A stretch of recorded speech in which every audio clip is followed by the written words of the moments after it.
مسئلہ ہے آپ صاحب، فقہ حنفی کا مسئلہ ہے۔ وہ کیا ہے کہ امام حنیفہ کا یہ مذہب فقہ حنفی کی کتابوں میں لکھا ہوا ہے۔ ہم یہ نہیں کہتے کہ امام حنیفہ کا مذہب تھا، ہم تو یہ جرأت جسارت کرنے اللہ کی پناہ مانگتے ہیں۔ یہ لوگ امام حنیفہ رحمۃ اللہ علیہ کو بدنام کرنے پر درپے ہیں جی، ایسی غلط اور بری باتیں امام صاحب طرف منسوب کرتی ہیں، شاید امام صاحب کے کبھی تصور میں بھی وہ نہیں آئی ہوں گی۔ ان میں سے ایک مسئلہ آپ سب یہ ہے کہ امام صاحب کہتے ہیں کہ زانیہ کی جو اجرت ہے، یعنی ایک زانیہ عورت ہے بدکار، وہ زنا پہ جو اجرت لیتی ہے امام حنیفہ کے نزدیک حلال ہے۔ یہ فقہ حنفی میں لکھا ہوا ہے۔ اچھا جی، یہ کون سی کتابوں میں آپ سب یہ المبسوط کے اندر بھی لکھا ہوا ہے، البحر الرائق کے اندر بھی لکھا ہوا ہے، اس طرح فیض الباری کے اندر یہ حوالہ لکھا ہوا ہے، شامی کے اندر یہ حوالہ لکھا ہوا ہے جی۔ اچھا جی جی، میں آپ کو عبارت پڑھ سناتا ہوں۔ ایک جلبی عالم گزرے ہیں جو شرح وقایہ کا حاشیہ انہوں نے لکھا ہے، اچھا جی ان سے علامہ انور شاہ کشمیری صاحب نے فیض الباری کے اندر ایک عبارت نقل کی ہے، ان اجرت الزانیتی حلال عند ابی حنیفہ، اللہ، زانیہ کی اجرت کمائی امام حنیفہ کے نزدیک حلال ہے۔ یہ جلبی ہمارا تو نہیں ہے نا، جلبی یہ تو حنفی امام ہے جس نے شرح الوقایہ کا حاشیہ لکھا ہے، وہ معمولی حیثیت کا تو نہیں ہے نا۔ جی جی پھر پریشان ہو گئے، کیا کہتے ہیں جی کہ فیض الباری میں علامہ انور شاہ صاحب کہنے لگے کہ وہ شنیٌ جداً و مخالف للنص ایضاً، جی جی یہ برا، قابل نفرین، انتہائی گھٹیا اور شنی اور کبھی قول ہے، جی نص مسئلہ کا بھی مخالف ہے۔ ہاں نص کے مخالف ہے۔ نص کیا ہے؟ مہر البغی، نبی کریم صلی اللہ علیہ وسلم نے بدکار عورت کی کمائی کھانے سے منع کر دیا، جی جی یہ نص ہے، اللہ کے نبی صلی اللہ علیہ وسلم منع کر دیا۔ کہتے ہیں دیکھو جی غیر مقلد جو ہے نا جی ایسے ایسے کہتے ہیں یہ گھمن صاحب نے کہا ہے۔ جی کہتے ہیں کہ غیر مقلد ان کو بات سمجھ نہیں آتی، اس طرح کی وہ بات کر دیتے ہیں۔ حالانکہ یہ ان اجرت الزانیہ حلال عند ابی حنیفہ، ہم نے تو فیض الباری کے اندر پڑھ لیا نا کہ آپ کے جلبی صاحب کہتے ہیں جی جی جو، تو گمن صاحب نے پھر جو ہے اس کا کچھ دفاع بھی کیا۔ اچھا کہتا ہے کہ امام صاحب کا یہ جو قول ہے اس کا مطلب کیا ہے؟ جی جی یہ اصل میں رشید احمد گنگوئی صاحب نے یہ تعویل کی، یعنی کہ مسئلہ بیان، ان سے پہلے بھی کچھ حنفی علماء نے یہ بات کی ہے جی جی کہ ایک عورت کسی بندے نے رکھی ہے اجرت پر، اچھا جی کہا میرے گھر میں کام کرے گی، روٹیاں بنائیں گی، جی۔ گھر کی صفائی ستھرائی کرے گی، ساتھ اس نے یہ شرط لگا دی کہ میں تو اسے زنا بھی کروں گا۔ اچھا جی کہتے ہیں کہ یہ اجارہ فاسدہ ہے، اجازت اصل ہاں فاسدہ ہے، تو کمائی حلال ہے۔ کمائی حلال ہے۔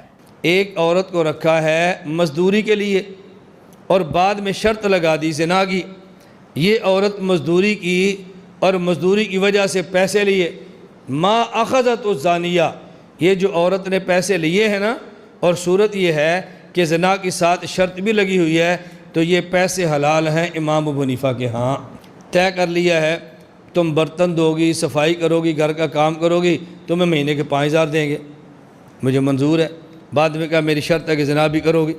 اب اجارہ صحیح تھا لیکن اب شرط کی وجہ سے فاسد ہو گیا۔ یعنی اجارہ فاسد ہے تو کمائی حرام حلال کیسے یہ تو ہو؟ آپ سب پریشانی ہے نا جی، یہ تعویل جو کی گئی یہ تو چلے ایک بعد کا مسئلہ ہے آپ صاحب۔ جی جی اصل مسئلہ کیا ہے؟ مسئلہ یہ ہے المبسوط سرخسی کی جلد 9 صفحہ 58 میں ہے، رجل استاجر امرأة لیزنی بہا فزنا بہا فلا حد علیہ ما فی قول ابی حنیفہ۔ اچھا جی ایک آدمی نے کسی عورت کو کرائے پہ لیا جی جی تاکہ اس کے ساتھ زنا کرے، پھر اس نے اس کے ساتھ زنا کر بھی دیا، فلا حد علیہ ما عند ابی حنیفہ، امام ابو حنیفہ رحمہ اللہ تعالیٰ کے قول فی قول ابی حنیفہ، امام صاحب کے مطابق اس دونوں پر حد نہیں ہے۔ پوچھے بھئی کیوں زنا کیا؟ بھئی پیسے دے کر کر رہا ہوں۔ کیوں زنا کروایا؟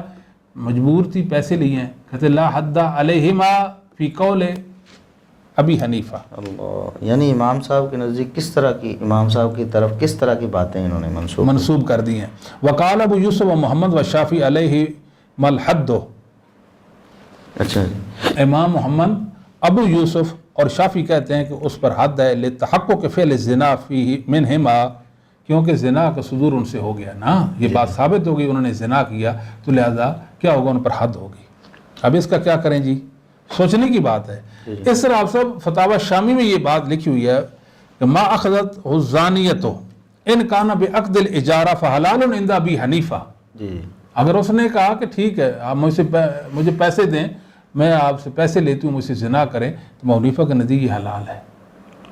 اچھا جی، اگر جلبی نے یہ کہہ دیا تو انہوں نے کہا کہ وہ کیا جواب ہوا، شنی جدن، ہاں جی، وہ مخالف للنص ایزن، بات تو ٹھیک ہے لیکن امام ابو حنیفہ کی طرح یہ قول منسوب ہے، کہتے ہیں وہ حرام عندہما، صاحبین کے نزدیک حرام ہے، ہاں ابو یوسف اور محمد بن شیبانی کے نزدیک کیا ہے، حرام ہے۔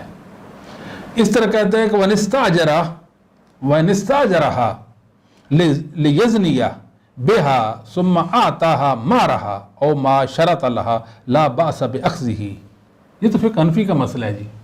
اچھا، یعنی کسی بندے نے کسی عورت کو کرائے پہ لیا تاکہ اس کے ساتھ زنا کرے، پھر اس نے اس کو دے دیا جو اس کے ساتھ طے تھا معاملہ، وہ اس کو دے دیا، یا جو اس کے ساتھ شرط طے پائی تو شرط پوری کر دی، لا باس بأخذه، لینے میں کوئی حرج نہیں۔ ہاں جی، کوئی حرج نہیں ہے جی۔